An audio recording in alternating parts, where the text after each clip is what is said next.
네, 시청자 여러분 안녕하십니까? 연합인포맥스 라이브 10월 26일 수요일 순서 시작을 해보도록 하겠습니다. 저는 박재영입니다. 한상환입니다. 안녕하세요. 네, 박사님 일주일 동안 잘 지내셨나요? 이번 주는 잘 지내셨죠? 이번 주 조금 그래도 나은 것 같았어요. 그럼에도 불구하고 네. 나 진짜 열받는 거는 왜요? 아니 왜 우리 시장은 바닥에서 조금도 안 올라? 그러게요. 미국이 이제 10월 13일 S&P 기준으로 저점이었는데 네. 계산해보니까 9.5% 올랐더라고요. 올랐죠. 저희는 절반도 못 올랐고 지금 절반도 못 올랐는데 그중에 삼성전자, 하이닉스, LG에너지솔루션 빼면 나머지는 피바다지. 네, 오른 것도 없더라고요. 우리 시청자 여러분들 많이 속상하실 텐데 매크로 환경이 굉장히 녹록지 않습니다. 그 매크로 환경 중에 가장 좀 중요한 게 금리랑 환율인데 오늘 환율 이야기를 좀 해보려고 합니다. 시티은행 개인금융상품부 류현정 부장과 함께 환율 이야기를 좀 나눠볼 건데요. 인사 나누고 시작을 해보도록 하죠. 어서 오십시오. 안녕하십니까. 안녕하세요. 오랜만에 뵙습니다. 예, 오랜만입니다. 네. 최근에 달러 강세를 갓달러라고 표현을 하더라고요. 킹달러, 갓달러. 킹달러. 이렇게 표현을 많이 쓰더라고요. 원화도 사실 연초에는 상상할 수 없는 수준 1,400원대 네. 이렇게 올라가 있는 그런 상황이어서 투자하시는 분들이 고민이 굉장히 많으실 것 같은데 일단 지금 외환 시장의 현재 지금 시황 한번 좀 들어볼 수 있을까요? 예, 여러 그 장르에서 네. 최근 시장 동향에 대해서 업데이트를 하셨겠습니다만 최근 시장 동향을 간단하게만 한번 살펴보도록 하겠습니다. 네. 먼저 보시는 차트는 금년 들어서 그 달러 대 원화 환율의 변동 동향입니다. 3월 이후에 상승폭을 확대했던 달러가 8월 말 이후에 다시금 상승폭을 크게 확대를 했습니다. 첫 번째는 훨씬 더 강해진 연준의 긴축이 첫 번째 화두이고요. 그리고 러시아 우크라이나 관련된 추가적인 그 지정학적 위험 고조라는 부분도 추가적인 환율 상승 요인으로 작용을 했습니다. 최근에 보면 달러 대 원화 환율이 한 1,440원 선 정도에서는 추가 상승이 좀 제한되는 모습이고요. 반면에 하단은 한 1,420 조금 더 낮춰 잡으면은 한 1,400원 선 정도에서는 지지력을 보이는 그런 모습을 나타내고 있습니다. 조금 더 큰 그림에서 최근에 달러 대 원화 환율이 과연 어느 정도 수준인지 네. 쳐다보면은 사실 좀 전에 말씀을 하셨습니다만 금년 연초만 하더라도 네. 저 개인적으로도 네. 지난 1200 3월 달에 제가 네. 사실은 인포맥스 여기 이 방송에 출연을 해서 네. 그 당시에 이제 그 사회자분의 질문에 네. 죽어도 달러를 안고 죽어야죠. 어. 라고 그 달러화 강세에 그 한 표를 던졌습니다. 그럼에도 불구하고 지금 현재 환율 수준은 전혀 사실은 상정을 못 했었습니다. 달러가 네. 강할 줄 알았는데 여기까지 올지 몰랐어요. 여기까지 올지는 전혀 몰랐고 실제로 현재 수준이 어느 정도냐 하면은 지난 2008년도 르만 브라더즈가 파산한 이후에 네. 약 한 6개월 정도 동안 달러 대 원화 환율이 한 1,400원에서 한 1,500원 정도 중심으로 등락을 했고 고점은 한 1,600원까지 고점을 찍은 바가 있습니다. 네. 그렇죠. 그 이후에 최고 수준입니다. 현재 지금 1,400원대를 기록을 하고 있으니까요. 이때 그 1,400원을 넘나들었던 지난 그 금융위기 직후에 넘나들었던 기간이 한 6개월 정도 1,400원을 넘나들었습니다. 네. 그 당시에 시장 상황과 지금 시장 상황을 과연 비교를 해보면 과연 이 정도 수준까지 와야 되냐라는 이야기를 할 수가 있을 것 같은데 네. 그럼에도 불구하고 달러 대 원화 환율은 여기까지 와 있습니다. 그때랑 비교할 만한 상황은 아닌데. 아니 그때랑은 좀 사실은 좀 다른 게 그때 1,600까지 갔던 게 제 기억에는 이명박 정부 들어서서 물론 이제 서프라임 위기도 있어서 우리가 좋지는 않았는데 이명박 정부 들어서 그 당시 강만수 최준경 라인이 고환율 수출 주도 성장 외치다가 더 많이 뛴 거잖아요. 그거는 사실 조금 뒤의 이야기고요. 좀 뒤에 조금 뒤의 이야기고요. 네. 그거는 이제 2000 금융위기 이후에 환율이 그러니까 떨어질 이후에, 때, 네. 떨어질 때의 스토리가 사실은 고환율 유지의 전략이 기본적으로 당시에 경제팀의 전략이었고, 네. 앞서서 사실 그렇게 많이 뛰었던 부분은 상대적으로 여전히 취약한 우리나라의 그 외화 구조, 외화 자금 구조가 근간에 있었다라고 이야기할 수가 있겠습니다. 네. 가파르게 이제 외국인 투자 자본이 유출이 돼지고 당시에 뭐 외환 보유액이 있긴 했습니다만 지금보다는 훨씬 더 규모가 작았습니다. 작았고, 예. 당시에 한 2,600억 불 정도 됐었었는데 굉장히 빠른 시간 내에 한 600억 불 정도가 유출이 되어지면서 외환 보유액이 고갈이 되어지면서 사실은 유동성에 대한 외화 유동성에 대한 우려들이 컸었죠. 그 당시 상황과 지금 상황은 같이 비교할 수는 물론 없습니다. 최근에 이제 그 달러 대 원화 환율의 상승을 가장 잘 설명할 수 있는 그림이 지금 이 그림인 것 같은데요. 네. 달러와 지수와 달러 대 원화 환율을 비교를 했습니다. 그림에서 보시는 빨간색 선은 글로벌 달러화 동향을 나타내는 달러화 지수이고요. 물론 이제 이 달러화 지수의 거의 대부분은 유로화 그리고 파운드, 옌을 합치면 80%가 넘습니다. 이들 통화 대비한 달러화의 동향이고요. 파란색 선은 달러 대 원화입니다. 뭐 두 선이 보시다시피 상당히 그 동행을 하고 있고요. 결국 달러 대 원화 환율의 상승의 주요한 원인이 글로벌 달러화 상승이라고 얘기를 할 수가 있겠습니다. 다만 이제 조금 최근에 눈에 띄는 부분은 글로벌 달러화는 그림에서 보시듯이 빨간색 선은 고점이 다소간 낮아지는 모습을 보이고 있는데 그럼에도 불구하고 달러 대 원화 환율은 고점 근처에서 별로 하락하지 못하고 있는 모습을 보이고 있다. 그런 부분이 눈에 띄는 부분이에요. 뒤쪽에 관련해서 다시 설명할 기회가 있을 것 같습니다. 저거는 뭐 뒤에 이제 설명을 해 주신다는 얘기죠. 왜 이렇게 벌어지는지. 예, 몇 가지 이유가 있을 것 같은데요. 먼저 뭐 간단하게 말씀드리면 첫 번째는 그 중국 관련된 리스크가 위안화 약세에 대한 따른 리스크가 최근에 달러 대 원화 환율의 일정 부분 반영되기 시작하고 있는 것 같고요. 위안화가 약세니까 원화도 덩달아서 같이 약세다. 예, 그렇습니다. 그리고 최근에 나타난 국내 그 자금 시장의 자금 경색 내지는 신용 경색과 관련된 우려들도 일정 부분 있고. 달러 대 원화 환율에 투영되고 있는 게 아닌가라고 이야기를 할 수가 있을 것 같습니다. 그 위안화하고 관련된 거는 제가 자꾸 질문 많이 드려서 설명을 못 하시겠어서 죄송한데요. 위안화는 옛날에 우리 이제 외국인들이 위안화 해지를 할 때 원화를 프락시를 했었잖아요. 예, 그렇습니다. 아직도 그렇게 해서 그런 건가요? 아니면 지금 중국이 워낙 안 좋으니까 원화의 메리트를 못 느끼는 건가요?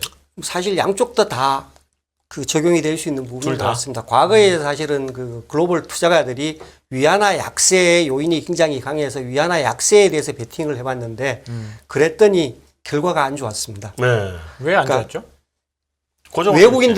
외국인들은 기본적으로 위안화를 사거나 팔려고 그러면은 경상 내지는 실제 자본 거래가 있어야 됩니다. 실제 캐시플로우가 있어야 됩니다.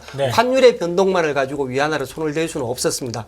그런데 마음대로 사고 팔 수 있는 통화가 생겼습니다. 역외 위안화. 홍콩이나 다른 중국 이외에서 거래되는 위안화는 마음대로 사고 팔 수가 있습니다. 2014년도로 기억을 하는데 당시 14년, 15년으로 기억을 하는데 당시에 이제 소로스가 위안화 약세를 예상을 하고 위안화를 대거 매도를 했습니다. 위안화 약세 압력이 크죠. 역외 시장에서. 그랬더니 중국이 취한 조치가 뭐였냐면은 역외 시장에서 거래되는 위안화 유동성을 완전히 드라이를 시켜버렸습니다. 하루짜리 금리를 60%, 그러니까 연율 기준으로 60%, 70%짜리 금리를 만들어버렸습니다. 역내 위안화 같은 경우에는 상업 거래에 이용되는 자금이기 때문에 유동성을 드라이 시키면 기업이 큰일 나죠. 그런데 여기에 거래되는 위안화는 자본 거래용입니다. 기업들의 커머셜과는 상관이 없어요. 그러다 보니까 여기에 있는 위안화 유동성을 드라이를 시켜버리고 하루에 오버나잇 코스트가 연율로 60% 70% 되니까 그걸 어떻게 캐리를 합니까? 그래서 항복을 한 상황이 됐고 했죠, 그때. 결국 대신 대체적으로 뭐를 거래를 했냐면은 중국과 굉장히 밀접하게 경제적으로 연결돼 있고 그 당시에 환율의 퍼포먼스도 달러 대 위안화를 굉장히 잘 추종하는 달러 대 원화 환율로 옮겨 붙은 거예요. 그러면서 이제 소위 원화가 그 위안화의 플락시 통화로 굉장히 성행을 했었습니다. 최근에도 그런 모습이 다소간은 좀 나타나는 것 같고요. 거기에 더해서 뭐 최근에 나타났던 중국의 그런 정치 경제적인 상황들과 관련해서 원화 추가 약세에 대한 우려들이 좀 많이 커졌습니다. 근데 최근 보면 위안화는 약세인데 원화는 또 계속 또 강세로 한 일주일 정도 된 것 같은데요. 약간 방향성이 좀 달라졌어요. 그렇지는 않습니다. 좀 전반적으로 최근에 이제 달러 대 원화 환율이 상당히 높게 유지되는 가장 큰 이유 중에 하나가 역외 위안화 환율이 위안화 환율이 오르면서 위안화가 약세를 보이면서 달러 대 원화 환율의 상승 요인으로 작용을 했고요. 다만 이제 추가 상승은 계속 최근에 나타났던 정부 당국의 그 수급 안정책 등이 작동을 하면서 달러 대 원화 환율이 추가 상승이 좀 제한되고 있는 모습입니다. 지금 그러니까 원 달러는 1,426원, 1,449점에서 한 20원 정도 떨어졌고 위안화는 지금 7.3위안을 넘어섰거든요. 7.3위안에서 좀 막히고 있고요. 네네네. 오늘도 아마 그 시장에서 하고 있는 이야기로는 네. 중국 외환 당국에서 위안화 시장에 달러와 매도 개입을 단행한 게 아닌가라고 추정을 하고 있습니다. 뭐 달러 대 원화율도 사실 1,440원이 계속 막히는 가장 중요한 화두 중에 하나가 정부의 어떤 수급 조절책이라는 이야기들을 시장에서 많이 하고 있습니다. 어찌됐든 간에 위안화 약세가 우리 원화 약세에도 지금 영향을 좀 미치고 있다. 최근에는 좀 네. 그 상당한 영향을 미치기 시작을 했습니다. 뭐 이거는 약간 국뽕? 그 국뽕 발언인데 위안화가 안 좋으면 이제 대체로 이제 한국에 좀 투자를 그러니까 중국이 안 좋으면 대체로 이제 한국에 좀 투자할 수 있는 자금들이 좀 늘어날 것이다. 그런 이야기들을 시장에서는 좀 많이 기대를 하고 있거든요. 환 시장에서는 또 그럴 가능성은 없다라고 봐야 되는 걸까요? 그럴 가능성은 거의 없어 보입니다. 뭐 위안화를 팔고 원화를 산다든지. 예, 첫 번째는 위안화가 약세를 보이는 그런 환경이 되었을 경우에 우리 경제도 마찬가지로 안 좋죠. 약세를 보일 환경이 굉장히 좀 강해지고 있고요. 네네. 네. 거기에 더해서 뭐 그 정치적인 어떤 갈등이 커질 가능성이라는 부분들이 선제적으로 원화 약세에 대한 어떤 우려들이 좀 네. 커질 수 있는 그런 부분이 되어 있습니다. 그러면 우리 환율을 볼 때는 중국을 굉장히 좀 주의 깊게 봐야 된다. 예, 그렇습니다. 네. 네, 그러면 이야기를 좀 더 이어가 보도록 하죠. 아까 이제 달러 인덱스와 원화 이제 환율이 이제 함께 동조해서 움직인다라고 이야기를 하셨는데 그러면 이제 통화별 변동이 어떻게 진행이 됐는지 글로벌 이야기 지금 원화 그러니까 달러 빼고는 모든 통화가 다 약세 아니었나요? 예, 그렇습니다. 네. 좀 전에 킹 달러라고 말씀을 하셨는데 사실 이제 달러화가 거의 대부분의 통화에 대해서 네. 강세를 보였습니다. 지금 보여드리는 테이블은 그 2020년 연말 그리고 지난해 연말 그리고 금년도 하반기 6월 말 대비한 달러화 대비한 각 통화별 변동 내용을 표시를 하고 있습니다. 네.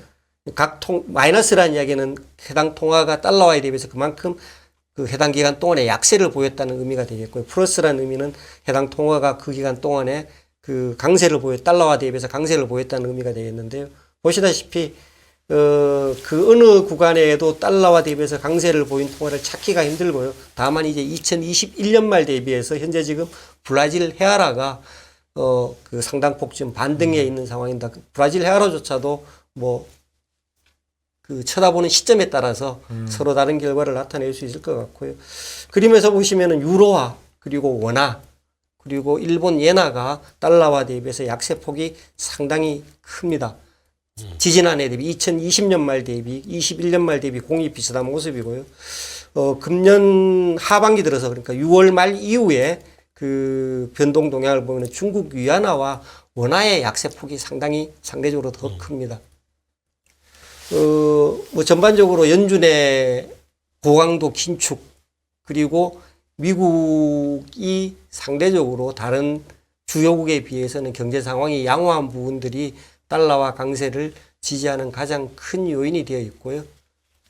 그리고 특히 이제 최근에 나타난 모습들인데 위험 회피 상황에서 달러화가 안전자산으로 선호되는 그런 선호 모습이 훨씬 더 커졌습니다. 뭐 과거에는 사실은 그런 위험 피난처는 굉장히 저수익성이었습니다. 네. 그런데 지금 미국이 금리를 많이 줍니다. 그렇죠. 굉장히 안전한 피난처임에도 불구하고 수익성까지 좋아요.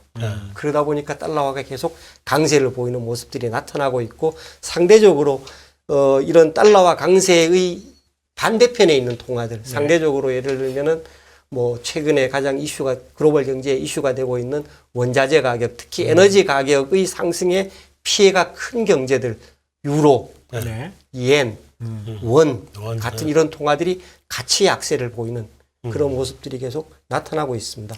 여기서 보면 뭐 사실 엔화가 약세인 건 이해할 수 있어요. 그들은 계속 돈 풀고 있으니까. 네. 근데 가장 약세를 보이는 국가에 한국이 순위권에 계속 있단 말이에요. 예. 그게 사실 이해가 안 되는 게 뭐 이제 달러의 강세를 설명할 때 금리차 이야기를 굉장히 미국이 금리를 많이 올렸으니까. 근데 우리가 이제 주요국 중에서는 그래도 금리를 빨리 올리고 작년부터 올리기 시작했잖아요. 예, 금리를 그렇습니다. 빨리 올리고 기준금리도 높은 수준이고 경제도 아주 그렇게 2020년, 21년 그렇게 나쁜 상황은 뭐 수출도 잘 되고 뭐 삼성전자 실적 좋고 지금이야 좀 안 좋아졌지만 그런 상황인데 원화가 유독 이렇게 전 세계적으로 순위권에 들 정도로 약세를 보이는 이유는 뭐라고 보십니까? 이게 한국 투자자들은 굉장히 억울하거든요. 사실 억울하다고 이야기를 할 수는 있겠는데 네네. 수급 측면을 쳐다보면은 네네. 조금 다른 말씀을 하실 수 있을 것 같습니다. 그러니까 외부적인 요인 글로벌 달러와 강세에 동조될 수 있는 그런 환경이 있었고 네. 그리고 내부적으로 놓고 보면은 지금 보여드리는 그림이 그와 같은 지금 말씀하신 그런 질문에 대한 그 답변이 될 수 있을 것 같은데요. 네. 최근에 보시면 투자자금 유출 규모가 워낙 컸습니다.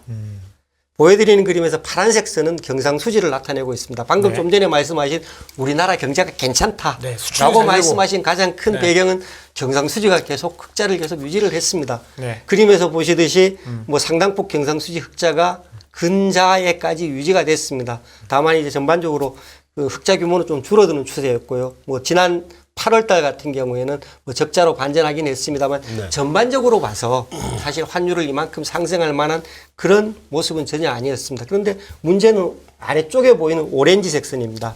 오렌지색 선은 기업들의 직접 투자 자금 유출입 그리고 개인 및 기관의 증권, 해외 주식 채권 투자 자금 유출입을 표시를 하고 있습니다. 그러니까 사업개미가 이제 미국 주식이라든지 거기에 투자한 그 자금을 그거를 포함해서 이야기하는 거예요? 네. 국민연금이 사실은 가장 나가는 큰 손일 것 같고요. 네. 말씀하셨던 그런 소위 서학개미도 네. 중요한 요인 중에 하나고 그리고 특히 이제 직접 투자 자금 같은 경우에는 최근에 미국의 그 공급망 재구축 뭐 이렇게 그러면서 뭐 삼성이 거기 많은 공장을 짓고 국내의 네. 기업들이 미국 투자를 확대할 수밖에 없는 환경이 되어 있죠. 네. 그러다 보니까 투자 자금 유출 규모가 굉장히 커져 있습니다. 전체 숫자를 한번 봐보면요. 금년 들어서 1월부터 8월까지 경상수지 흑자가 한 225억 불 정도 됩니다. 그조차도 지금 그림에서 보시듯이 굉장히 가파르게 줄어들고 있고요. 직접 투자 자금은 350억 불 가까이 순유출이 됐습니다. 금년 들어서 8월까지 누적입니다.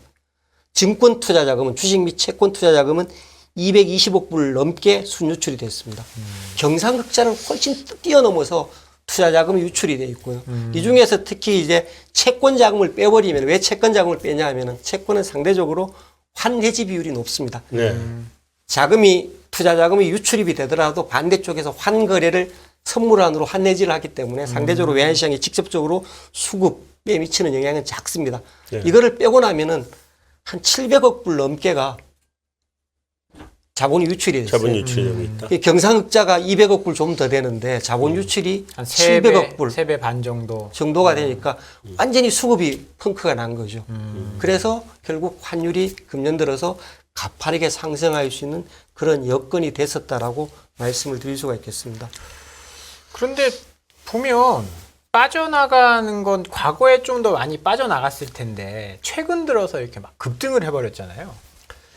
뭐 제 기억으로는 한 7월 이때 이제 막 1,300원 뛰어넘으면서 막 급격하게 막 튀어 올랐었던 것 같은데 이 그러니까 직접 투자나 이런 투자 때문이다라고 하면 시점이 조금 안 맞는 것 같기도 하거든요.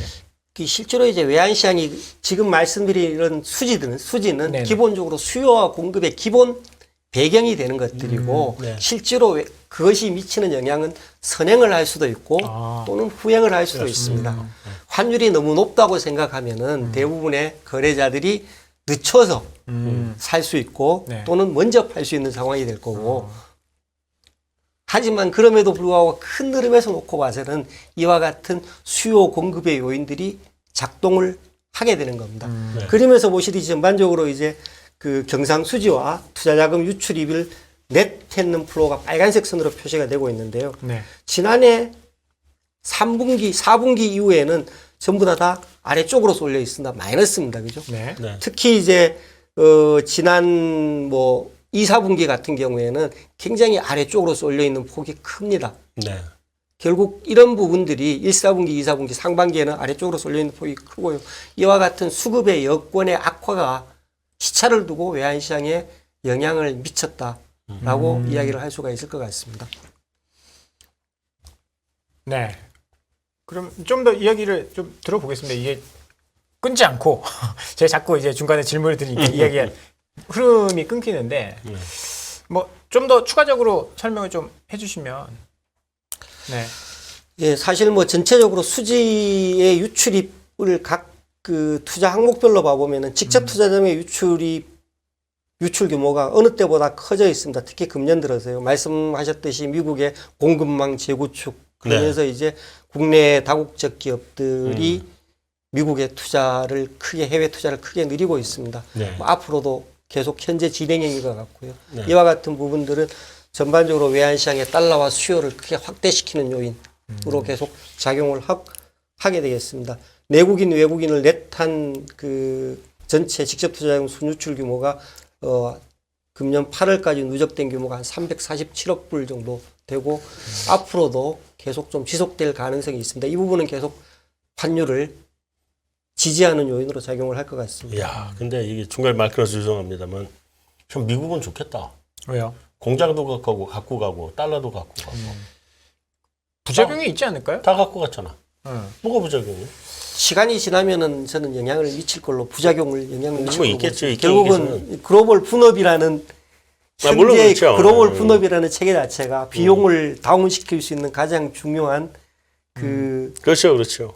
환경인데 글로벌 분업이 아니고 상대적으로 굉장히 코스트가 높은 미국으로 건설 기지에서 생산을 해서 자기네들이 써야 되니까 전체적으로 비용이 올라가겠죠. 그 영향은 분명히 시차를 두고 발생을 장기적으로 할 것 같습니다. 그리고 최근에 빅테크 업체들 실적 발표하는 거 보면 넷플릭스도 그랬잖아요. 매출이 다음 분기에 줄어들 거다. 왜?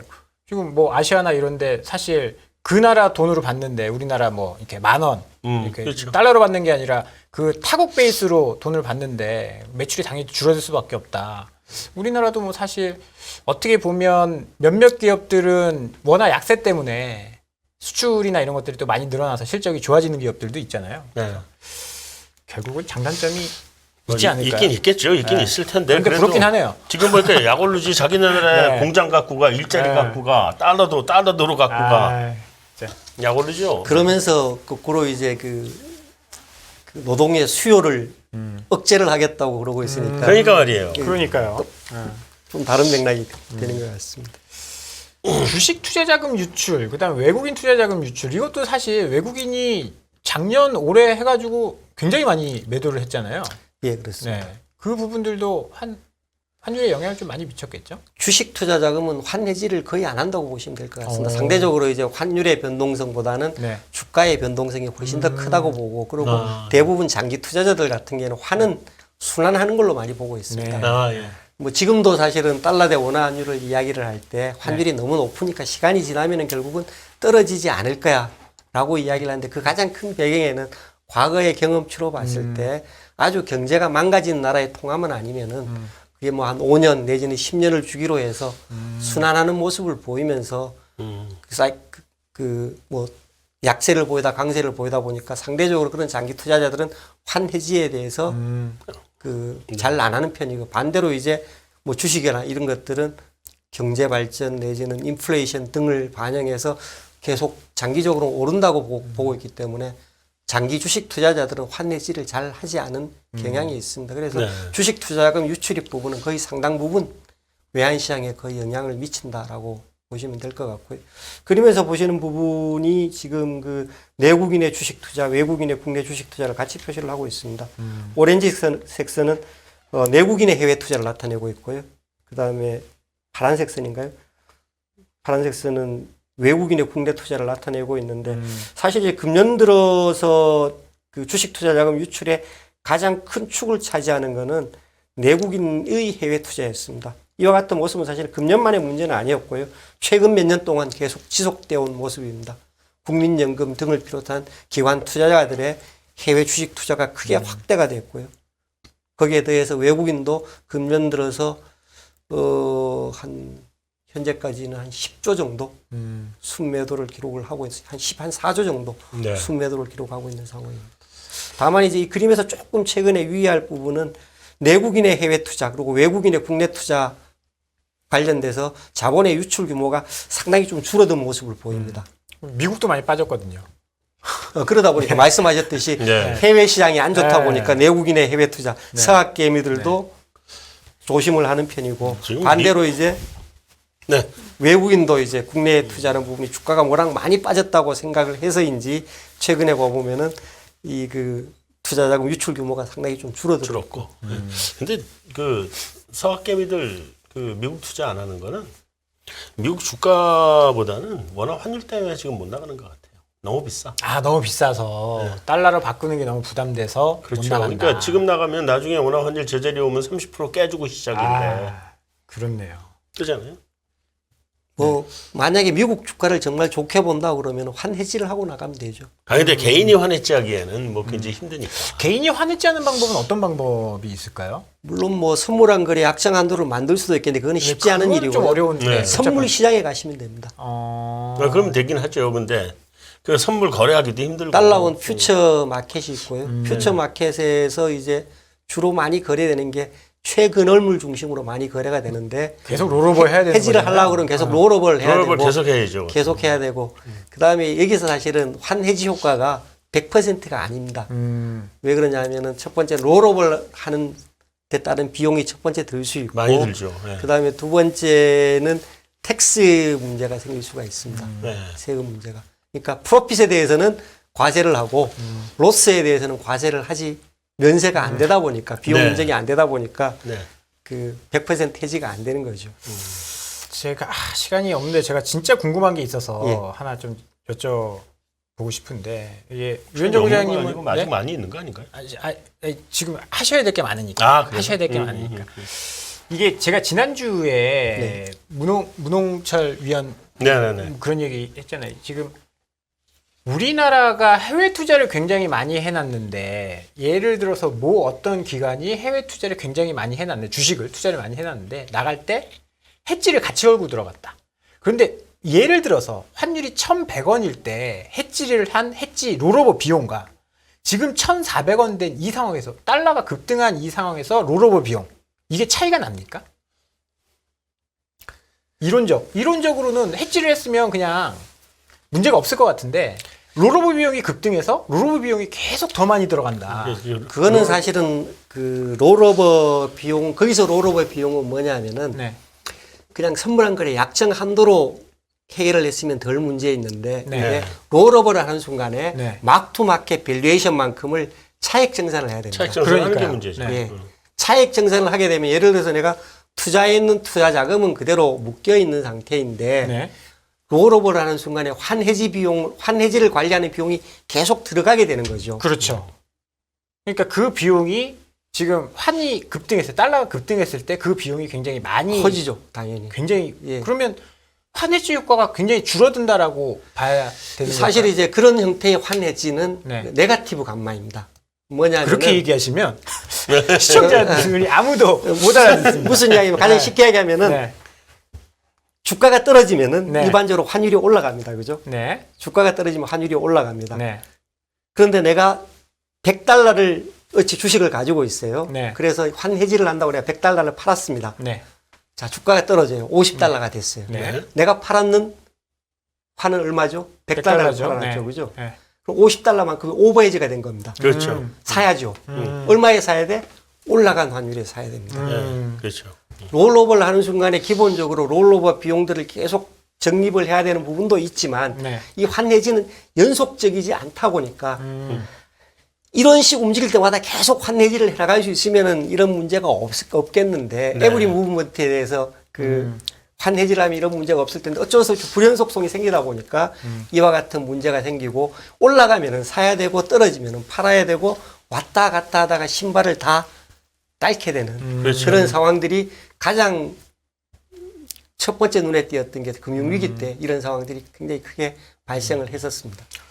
그렇군요. 이게 환해지라는 게 사실 쉽지 않은 일이어서 네. 그냥 개인은 못해요. 그쵸. 이제 주식 이야기를 좀 해봤는데 채권 쪽에서도 자금이 좀 많이 왜냐하면 금리 차 때문에 달러가 강세였다라고 이야기하니까 채권 시장에서 좀 많이 빠져나가는 그런 부분들이 있었나요? 채권 시장은 사실은 외국인 투자자들이 꾸준히 국내에 투자 자금을 확대하는 모습이었습니다. 그렇죠. 다만 이제 최근 한 2개월 동안에는 자금이 좀 빠져나갔고요. 그 이전까지는 꾸준히 자금이 들어왔습니다. 최근 제가 이제 트레이딩을 할 때 네. 그 외국인의 국내 국채 및 국고채 그 투자 잔액을 한 100조 조금 넘는 수준이었습니다. 지금 최근에 봤더니 200조까지 늘어났더라고요. 네. 한 5년 사이에 그 정도 늘어났고요. 지난 1년간 금년 들어서도 외국인의 국내 투자가 약 한 국내 채권 투자가 200억 불 넘게 금년 들어서 순유입이 됐습니다. 그러면 부장님이 보시기에는 흔히 이제 교과서에 나오는 예. 금리 차에 따라서 자금이 이동한다, 외화 자금이 이동한다, 이 말에 동의하십니까? 일정 부분은 동의하지만 네. 또 일정 부분은 그렇지 않은 부분도 있다라고 양쪽으로 말씀드릴 수 있을 것 같습니다. 뭐냐하면 글로벌 투자 자금들, 연기금들 같은 경우에는 그냥 정형화된 도식하에 투자를 합니다. 네. 네. 그러니까 투자할 자금이 생기면은 배분 원칙에 따라서 그냥 자동적으로 투자를 하게 되어 있습니다. 네. 그런 투자자들이 연기금들이 있을 수 있고요. 네. 또는 뭐 국부펀드 같은 데들이 그럴 수도 있고 또는 외환 보유액에서도 그런 이슈들이 생길 수 있고 그러다 보니까 금리 차이와는 상관없이 그렇게 움직이는 자금이 있고 다만 이제 지수 연동형 네. 그런 투자 자금 같은 경우에는 금리 차이에 굉장히 좀 민감할 수가 있겠죠. 일정 투자 자금은 금리 차이에 민감하지만 그렇지 않은 투자 자금도 많다라고 이야기할 수 있을 것 그러면 같습니다. 경험상 트레이딩을 20년 넘게 하셨잖아요. 예. 그럼 경험상 네. 뭐 이렇게 우리가 교과서처럼 선진국의 금리가 신흥국보다 높으면 자금이 뭐 우르르 빠져나간다. 여기에는 뭐 어떻게 일정 부분이라는 게 퍼센테이지나 이런 거 보면 절반 이상 동의하신다라는 뜻인 건가요? 장기적으로는 네. 신용도가 낮은 나라가 네. 저금리가 되면은 네. 당연히 자본이 빠져나가고 그렇죠. 환이 약세로 가는 그런 추세가 있습니다. 그런데 그게 이제 한 달, 두 달, 몇 달의 어떤 움직임을 가지고 한두 달만 그렇게 보고는 측정을 하기에는 어려운 상황일 것 같고요. 관련해서 추가로 말씀을 드리면 사실 그 최근에 이제 그 연준의 금리 인상 속도가 우리보다 더 빠를 걸로 예상이 되어지면서 아마 현재도 금리 상단으로 치면 미국 금리가 우리보다 높은 편이고요. 네. 앞으로 미국 금리가 우리 금리보다가 정책 기준금리 기준으로 높을 가능성이 많아 보이는데 네. 과거에 이렇게 금리가 역전된 상황이 없지 않았었습니다. 네. 2018년도부터 그 역전됐었죠. 코로나 팬데믹이 생기기 직전까지 미국의 정책 기준 금리가 우리보다가 높았습니다. 우리가 낮았습니다. 100bp 예, 그 이상 뭐 높았죠.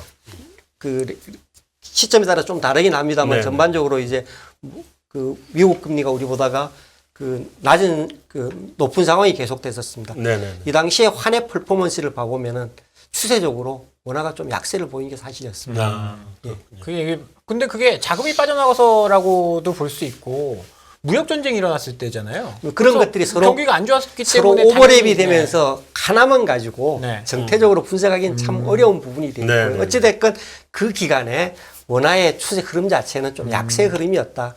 그 부분이 금리 차이 부분이 얼마만큼 영향을 미쳤다고 정태적으로 그 분석하기는 좀 어려운 것 같고요. 네. 그러면 지금 또 문제가 되는 건 우리가 큰 무기라고 생각했었던 무역 수지까지 계속 적자잖아요. 우리나라는 무역 수지가 뭐 계속 흑자여서 달러가 계속 들어오니까 걱정이 없을 거라고 생각했는데 이제 믿고 있던 무역 수지마저 적자로 돌아섰습니다. 네. 뭐 그 부분이 사실은 전체적으로 경상수지 흑자를 악화시키고 네.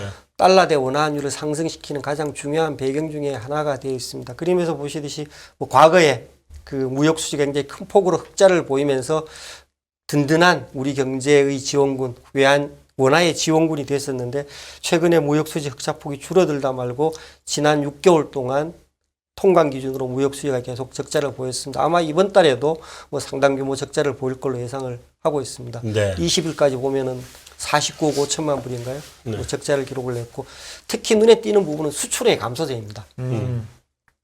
전반적으로 현재 지금 무역 수지 흑자폭의 그 무역 수지 악화도 문제이지만 수출의 감소라는 부분이 증가율이 둔화 내지는 뭐 그 최근 20일까지 데이터를 보면은 그 수출 자체가 네. 같은 기간 대비해서 감소한 상황이고 이런 부분들은 앞으로 현재의 달러 대 원화 환율의 높은 수준이 장기화될 가능성을 좀 시사하고 있다라고 이야기할 수 있을 것 같습니다. 과거에 환율이 가파르게 상승했을 때는 두 가지 요인이 있었습니다. 환율의 상승의 주요한 원인이 심리적으로 달러가 매수가 가세한 부분이 하나가 있었고, 그리고 다른 하나는 이런 심리적인 요인들이 이제 뒤바뀌면서 환율이 가파르게 하락할 수 있는 그런 배경이 하나가 됐었고, 그리고 환율이 올랐을 때 상당히 무역 수지가 개선이 됐습니다. 네. 그런데 현재 최근의 모습은 물론 이제 일부 기업은 수출이 잘 된다고 이야기를 할 수가 있을 것 같은데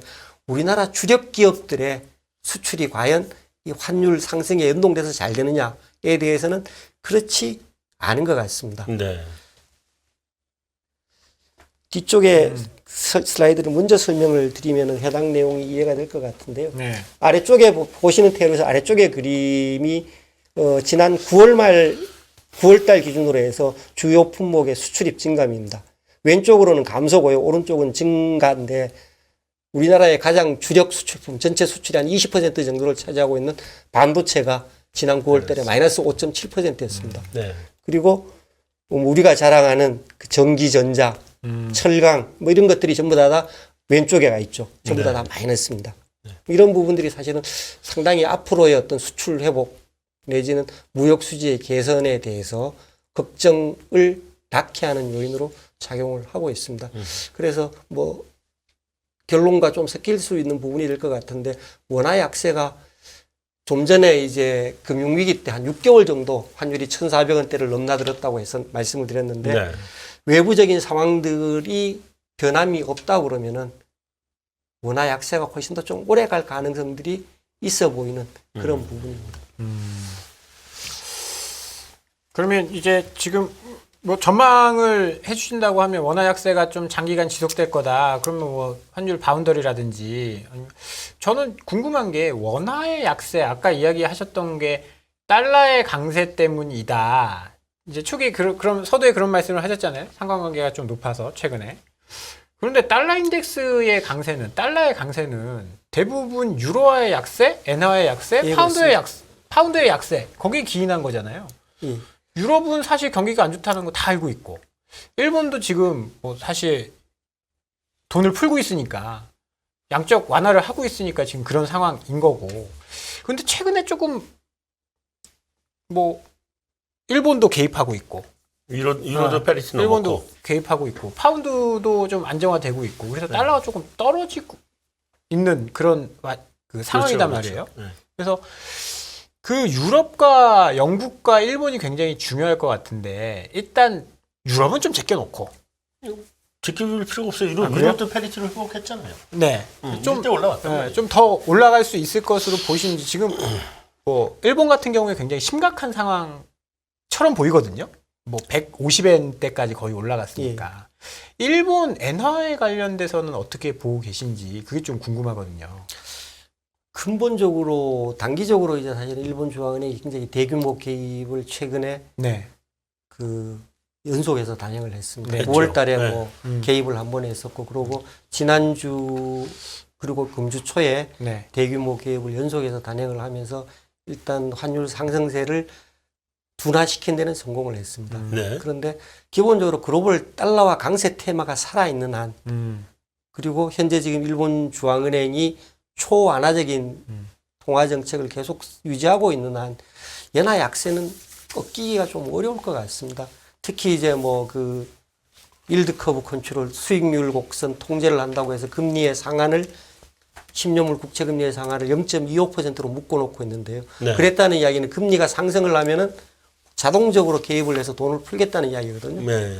뭐 이런 상황들이 계속되는 상황에서 연화가 회복세를 보일 걸로 기대하기에는 상당히 좀 어려운 그런 모습인 것 같습니다. 제가 거기에 사실은 저도 엔화 하나만 여쭤보고 싶었는데 아침 얘기가 나왔으니까 여쭤보면 이번에 엔화 움직임은 과거의 엔화 움직임하고는 조금 좀 다르단 말이에요. 과거에는 뭐 경제 위기가 왔든지 아니면 뭐 세계 시장 주식 시장이 뭐 박살 나든지 그러면은 엔화가 이제 안전자산이다 그래가지고 엔화로 다 몰려가서 엔화가 강세를 오히려 가는 모습이었었는데 이번에는 안전자산으로서의 모습을 잃은 것처럼 지금 보이거든요. 근데 완전- 완전히 지금 이런 상태이죠. 네. 그러니까 그게 지금 그 일본 중앙은행의 그러니까 통화 정책 때문에 그런 건지 아니면 그게 아니라 안전자산으로서의 그거를 점점 잃어가고 있는 건지 아니면 양쪽 단지 양쪽 다 작용을 하고 있고 거기에 추가해서 하나 더 말씀을 드리면 아까 모두에 잠깐 말씀을 드렸습니다만 우리나라도 똑같은 네. 그런 부담을 지고 있는데 교육 조건의 악화, 에너지 자원 가격의 상승에 따른 무역 수지 악화라는 부분이 유로존, 우리나라, 일본 공통적으로 적용될 수 있는 스토리가 될 수 있을 것 같습니다. 네. 거기에 더해서 이제 뭐 과거와는 달리 계속 다른 나라들의 중앙은행과는 완전히 엇박자로 반대 반대로 방향으로 가고 있죠. 지금. 돈을 풀고 있는 상황이고요. 네. 그리고 현재 상황의 끝이 어떻게 날지에 대해서 끝이 날 수 있을지에 대해서 해결의 실마리가 잘 안 보이는 것 같습니다. 만약에 금리를 올린다고 했을 경우에 네.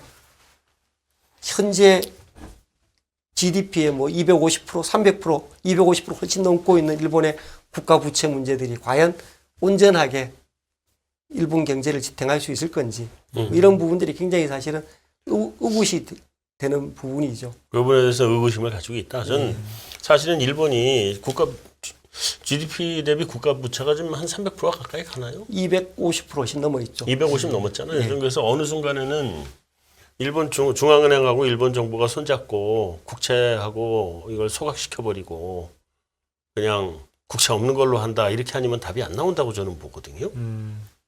그게 이제 요즘 얘기하는 MMT니까 결국 중앙은행이 사들이고 소각시키면 그러면 일본이 그러지 않아도 물가가 안 나오는 나라니 돈 풀어대면 물가가 좀 올라가는 효과도 있을 거고 그래서 일본은 한번 그거는 고려해보지 않겠나 이런 생각을 하긴 하는데 만약에 그런 식으로 통화를 정말 직접적으로 이렇게 증발을 시킨다고 했을 경우에 네.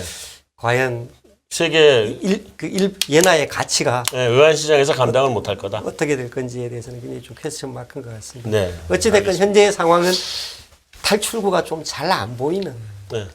일본 중앙은행 총재 구로다의 입장에서는 걷어들이기가 힘든 그런 상황이 되는 것 같습니다. 그러다 아직도 중앙은행 총재해요? 예, 내년 3월까지 내년 3월까지가 네. 임기입니다. 4월달에 교체됩니다. 아 진짜 장기로 버티네요 거긴. 근데 지금 말년입니다, 기시다 총리도 뭐 현재의 어떤 일본의 중앙은행의 완화 정책을 계속 지지하는 입장이다 보니까 다음 텀에서도 기본적으로 완화적인 입장을 가진 총재가 지명될 수밖에 없지 않을까라는 게 시장의 생각인 것 같습니다. 그럼 일본 여행은 좀 뒤로 미뤄도 되겠네요. 엔화 더 싸지면 여행 가게. 그러면 150엔 기본적으로 150엔을 넘기는 조금 정부 개입도 있고 그런 스탠스로 보시는 건가요? 시간이 지나면서 다시금 상승 테스트를 할 걸로 보고 있습니다. 네. 그러면 우리나라 환율은 상단은 어느 정도로 보고 계십니까? 결국 이제 앞으로 달러 대 원화환율의 변수는 글로벌 달러화가 현재 고점을 찍은 건지 네. 아니면은 여기서 얼마만큼 더 갈 수 있을 건지라는 질문에 하나를 답해야 될 것 같고요. 네. 두 번째는 이제 그 우리 경제를 둘러싼 주변 환경들이 어떻게 바뀔 건지 네. 또는 우리나라의 어떤 수지 외환 시장의 어떤 수급을 담당하는 수지가 어떻게 바뀔 건지 등등 세 측면을 쳐다봐야 될 것 같습니다. 글로벌 달러화는 뭐 사실은 이구동성으로 달러화가 고평가되었다고 이야기를 하고 있습니다. 네. 유로와 옌, 파운드 전부 다 저평가되었다고 이야기를 하고 있고요. 원화도 평균 수준, 과거 평균 수준 비하면은 뭐 소위 이야기하는 이 표준 편차를 훨씬 더 넘어서 있는 네. 그런 영역에 들어와 있는 상황이고 결국 좀 전에 말씀을 드린 환율의 어떤 순환성을 이야기를 하면은 결국 달러화가 언젠가는 꺾여서 약세로 전환할 수밖에 없다는 데 대해서는 이구동성으로 다 동의를 합니다. 그런데 언제 또는 어디가 고점을 찍고라는 질문에서는 서로 다른 이야기들이 나올 수 있을 것 같습니다. 결국 이제 현재 지금 달러화가 강세를 보인 배경이 언제까지 이어질지가 가장 키가 될 것 같은데요. 현재 지금 연준이 물가를 잡겠다고 팔을 걷어붙이고 금융시장의 부진에도 불구하고 부진을 보인다고 하더라도 주가가 급락을 한다고 하더라도 쳐다보지 않고 물가를 잡기 위해서 수요를 억제시키기 위해서 금리를 올리겠다고 이야기를 하고 있습니다. 결국 물가가 억제되지 않는다 그러면 현재 연준의 스탠스는 계속 고강도로 금리를 올리겠다는 이야기를 하고 있고 그 과정에서 결국 상당 부분 경제, 주식시장 이런 부분들이 어려움을 겪겠죠. 그런 상황이 된다고 그러면은 현재 지금 달러와의 퍼포먼스가 사실은 금리 차이로 설명될 수 있는 그런 그 움직임은 아닙니다. 그렇죠. 미국도 금리를 올렸지만 다른 주요국들도 가파르게 금리를 따라서 올렸습니다. 그러다 보니까 금리 차이는 별로 변화가 없어요. 네. 근데 달러는 많이 강세로 움직였습니다. 네. 결국 달러와 강세를 현재 설명할 수 있는 이유는 뭐냐면은 달러로의 어떤 안전자산으로서의 달러와의 선호가 가장 첫손에 꼽힐 수 있을 것 같습니다. 네. 미국이 금리를 올리면서 글로벌 경제의 불황, 침체의 우려가 커지고 그런 침체의 우려 상황에서 시장 참가자들은 피난처로 달러를 선택을 하고 있는 상황들이 계속 이어지고 있는 것 같고 실제로 그런 그림들이 굉장히 그림에서 잘 표시가 되고 있습니다. 지금 보여드린 그림에서 빨간색 선은 달러와 지수를 표시를 하고 있고요. 파란색 선은 달러와의 가장 상대 통화라고 볼 수 있는 독일의 금리, 독일과 미국의 금리 차이를 표시를 하고 있습니다. 네. 네. 미국 금리 마이너스 독일 금리입니다. 보시다시피 파란색 선 금리 차이는 왔다 갔다 했지 지난 1년 동안에 큰 변동이 없습니다. 네. 그런데 달러와는 1년 전에 비해서 10몇 %는 강세를 보였습니다. 13% 가까이는 강세를 보였습니다. 그러니까 저 그림은 지금 달러 강세가 금리 차 때문에 벌어지는 건 아니다. 그렇죠. 그 금리 이야기를- 차이만으로 설명할 수 있지는 않다. 그러니까 있겠지만 다른 금리 것들이 차이만으로 또 있다. 설명할 수 있는 부분은 아닌 것 같고 결국 사실은 연준이 금리를 올리면서 투자 심리가 나빠지고 그 투자 심리가 나빠진 거에 따른 피난처로 달러가 선언된 게 아닌가라고 이야기할 수 있는 부분이 지금 그림인 것 같습니다. 지금 그림에서 보라색 선은 달러와 지수를 다시 표시를 하고 있고요. 그리고 오렌지색 선은 미국 주가 S&P 500을 표시를 하고 있는데 제가 인버스로 그러니까 그 뒤집어서 역식으로? 뒤집어서. 예, 인버스 스케일로 제가 표시를 해서 내려가면 주가가 올라간 거고요. 올라가면 주가가 떨어진 겁니다. 네. 두 개를 포개면은 최근에 특히 지난 한 몇 개월 동안에 똑같네요. 그 동향을 똑같이 나타낼 수가 네, 있습니다. 똑같네요. 결국 이제 연준의 고강도 긴축이라는 부분이 물론 금리 차이도 작용을 하지만 그것 이상으로 시장의 투자 심리를 훼손을 하면서 결국 달러와의 선호도를 강화시키는 그런 움직임을 잘 설명을 하고 있습니다.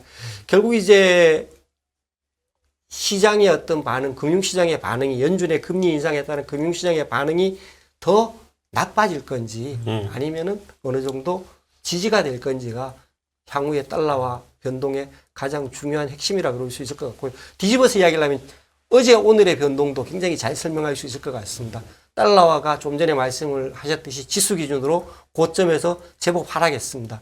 최근에 주가 상승과 반등과 쾌를 같이 하고 있습니다. 네. 그런데 이제 연준의 입장은 좀 다르죠. 문제는 연준은 물가가 안정되기 전까지는 나는 금리를 주가를 계속 올리겠다. 신경을 안 네. 쓸 거야. 결국 연준의 결국은 이제 연준이 긴축을 중단하느냐 위기가 오느냐 안 오느냐에 따라서 환율이 결정이 될 거다 이런 말씀을 좀 첫 번째 달러와 입장에서 그런 이야기를 할 수 있을 것 같습니다. 지금 환율이 우리 시장 뭐 주식 수급이나 이런 것들에도 굉장히 좀 영향을 많이 미치다 보니까 오늘 네. 환율 이야기를 일부에 해봤습니다. 이제 시간이 다 돼서 좀 맞춰 봐야 될 시간인데요. 유현정 부장님 다음에 좀 한 번 더 모셔가지고 조금 더 깊은 이야기를 좀 들어봤으면 좋겠습니다. 오늘 내용 너무 좋았고요. 마무리로 네. 네. 단기적으로 그러니까 최근에 환율 동향을 해서 단기적으로 환율은 꽤 많이 온 것 같습니다. 네. 수급 상황들이 지금 현재 단기적으로 놓고 보면 수급 상황이 꽤 균형을 맞추고 있습니다. 네. 그동안에 좀 전에 말씀드렸던 그런 그 자본 유출이 상당 부분 좀 큰 그 억제가 되는 것 같고요. 그리고 특히 이제 최근에 정부가 취했던 그런 그 시장의 수급 조절책 같은 것들이 작동을 하면서 적어도 수급적으로는 국내 수급적으로 어느 정도 그 균형이 맞춰진 것 같고 환율 상승 압력을 일단 단기적으로는 해소를 한 것 같습니다. 네. 다만 이제 장기적으로 말씀드렸던 그런 글로벌 리스크 이벤트가 발생을 하는 경우에는 최근에 주변 상황들이 좀 많이 나빠져 있습니다. 중국 상황들이 그렇고요. 네. 그리고 국내 어떤 원화 자금과 관련된 압박이라는 부분도 그렇고, 그리고 우리 현재 지금 외화 유동성도 최근에 좀 많이 좀 나빠지고 있는 그런 징후가 나타납니다.